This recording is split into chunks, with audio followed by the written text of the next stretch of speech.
guys, it's Tommy here and welcome to a brand new Liverpool transfer news video, and we have another major update on the Jude Bellingham transfer saga because Marca, one of the biggest Spanish newspapers and basically a mouthpiece for Real Madrid, has published an article which says that Real Madrid will go into next season without any major reinforcements, which means without any £100 million players or £70 million players. And it's impossible to make sense of Spanish football because 1 minute all the clubs are bankrupt and they can't sign any players, and the next minute they are breaking the transfer record. I mean, they offered like almost like 200 million for Mbappe or 150 million for Mbappe when Mbappe had 1 year left on their contracts, and also they signed they signed Tchouaméni for £100 million last summer. And you could argue from one side that Real Madrid don't really need Bellingham, but on the other side you could argue that with Toni Kroos and Modric getting 1 year older next season, then they have room for Bellingham. Do they have the money? I think Real Madrid always have the money because they are pretty much almost state-backed, almost backed by the Spanish government or the Spanish state, and they can get what I mean by that, they can get bank loans for pretty much any amount. So, and Real Madrid have probably the highest revenues in world football. They are literally the biggest and most popular club in world football. But Ben Jacobs also said that the race for Jude Bellingham remains open and complicated due to a lot of moving parts. For example, Dortmund don't absolutely have to sell Bellingham this summer because his contract runs out in 2 years, in 2025, and he doesn't have a release clause. So Dortmund could reject, in a theory, all transfer offers, and Bellingham still hasn't decided whether he chooses Liverpool or Man City or Real Madrid or whether he stays at Dortmund. There is still a small but significant chance that he remains at Dortmund. I don't think he would want to remain at Dortmund at this stage, but only he knows what he truly wants. And I think right now Bellingham doesn't really want to focus on his future because Dortmund are actually leading in the Bundesliga title race, and Dortmund will play Bayern in a top of the table clash. And if Dortmund could get a result there, then they could have a clear run at the title, because after that they don't have to play Bayern Munich anymore. So if they stay in front, in theory, if they win all their games, they win the Bundesliga title for the first time in 12 years or something, like 11 years. Bayern have won 10 league titles in a row. I think the last time was actually Jurgen Klopp's Borussia Dortmund who won the title. Dortmund have a realistic chance of winning the Bundesliga. And I say that because Bayern Munich just changed their manager and they're not as good as they were last season. At least in the Bundesliga they are pretty inconsistent. And also Dortmund have won almost all of their games since the World Cup. And Ben Jacobs are also reporting that the Man United and Chelsea links to Jude Bellingham are smaller and less concrete at this point. Chelsea just spent 600 million into transfer windows, and Man United, there has never been like very strong links linking Jude Bellingham to Man United.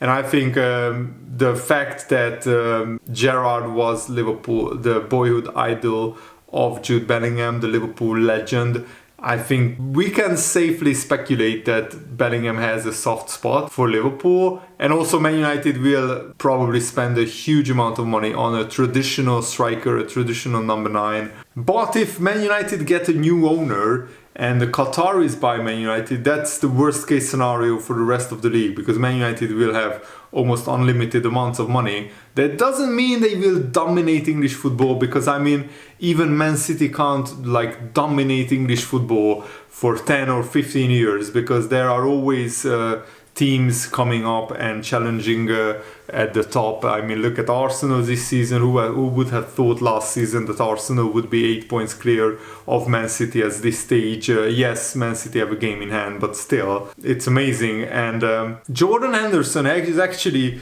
given an interview saying that it would be amazing if Jude Bellingham joined Liverpool. So at the moment that this is so blatant flirting with this the idea that Jude Bellingham is going to become a Liverpool player. If I mean, Jordan Henderson has to know something if he publicly says this. He has to know that behind the scenes something is already decided. Otherwise, why would you come out and say things like this? It sets you up for absolute heartbreak if Bellingham doesn't join Liverpool this summer. And Jordan Henderson said that he's a really special star, Jude Bellingham. This is what he said.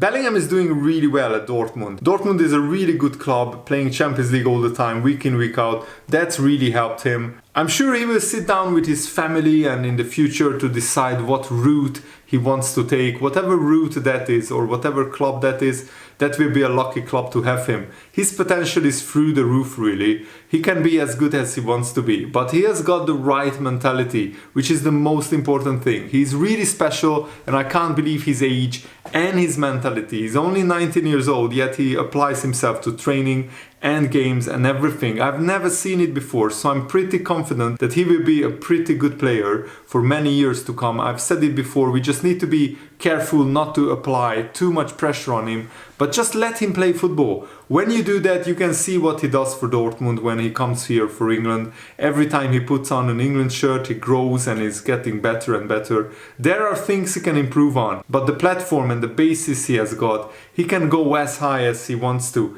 I just want him to be the best player he can be. If it ended up being Liverpool, that would be amazing, but it's got to be right for him. Every club you can think will want him. And what I love about Bellingham is that he's pretty humble. He always wants to improve. He's not like, he doesn't have a huge ego, and they are happy to be challenged, and they are exceptional to work with. That's what Gareth Southgate said about Jude Bellingham and Bukayo Saka as well. And it's pretty strange that Liverpool have been linked with Mason Mount very strongly and Jude Bellingham. They are pretty much best friends in the England camp as well, Mason Mount and Jude Bellingham. So if Liverpool could sign both players, that would be absolutely dreamlike. And I just found my favorite comment on the Liverpool Reddit forum. He said if FSG signed both Jude Bellingham and Mason Mount and the centre back, that would be like a movie where the loser nerd in the end gets the hot girl at the end. That is absolutely hilarious, absolutely brilliant.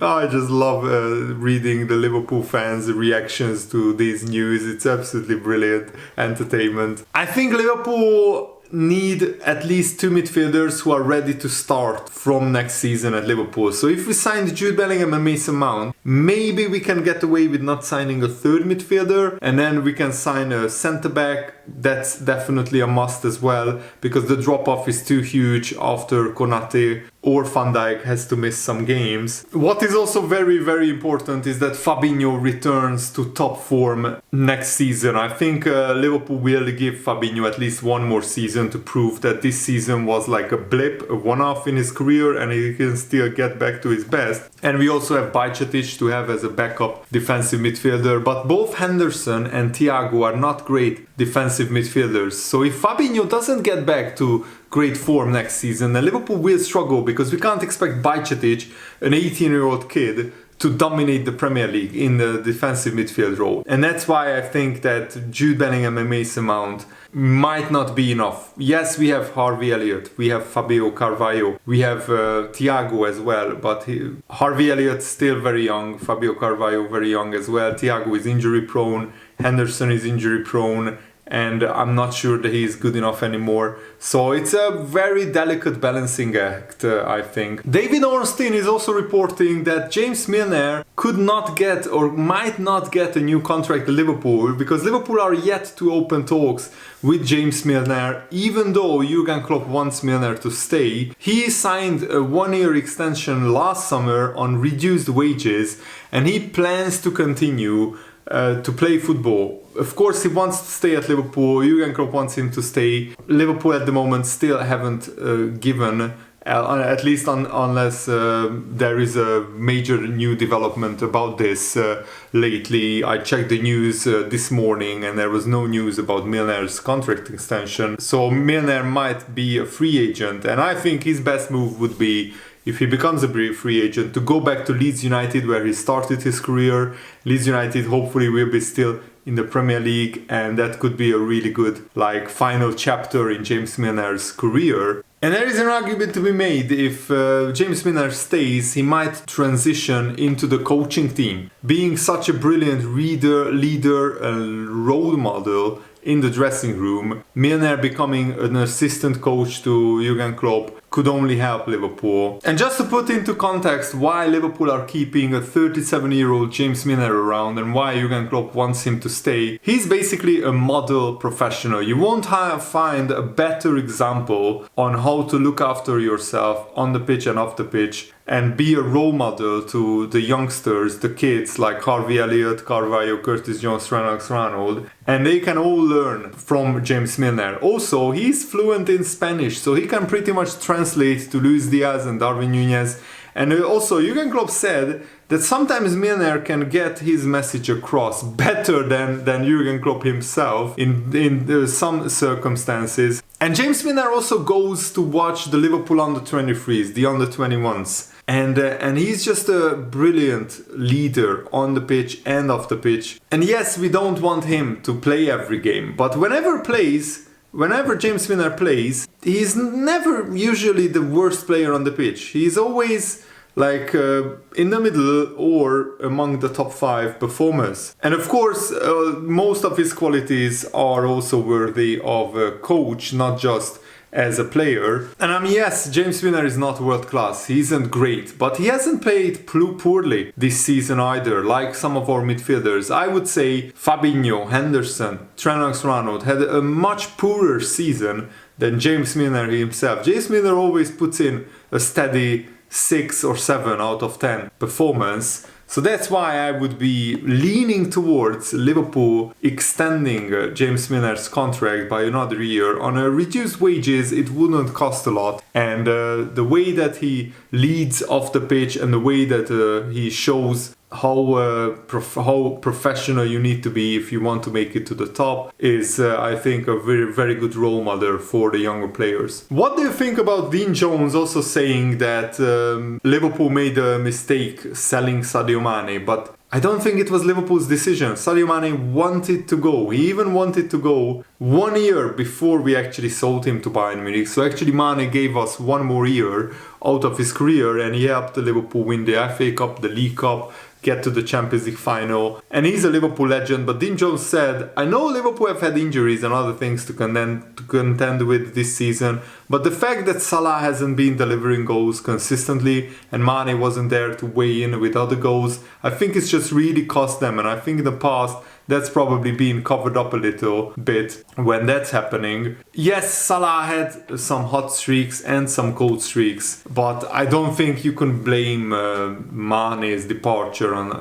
as the main reason why Liverpool have struggled this season. So many top players have been off form, and also so many injuries happened, so many turmoil in the coaching staff, in the behind the scenes, in the recruitment team. So it's a multitude of things and not just one thing that we can point to. Yes, this is the main reason why Liverpool struggled this season. We have been so inconsistent and so many reasons for that. But hopefully Liverpool can find form between now and the end of the season. We have the most match winners in our team. Out of all the teams going for the top 4, Newcastle, Tottenham, Brighton, Liverpool, even Brentford have an outside chance, and Fulham as well, and maybe Chelsea as well. But Liverpool have the most match winners in the side. We just need to find consistency and form, and very quickly. The Man City game on Saturday will be fascinating, and I'm really looking forward to it. Thanks for watching, guys. Hope you enjoyed this video. Have a nice day. See you later. Goodbye.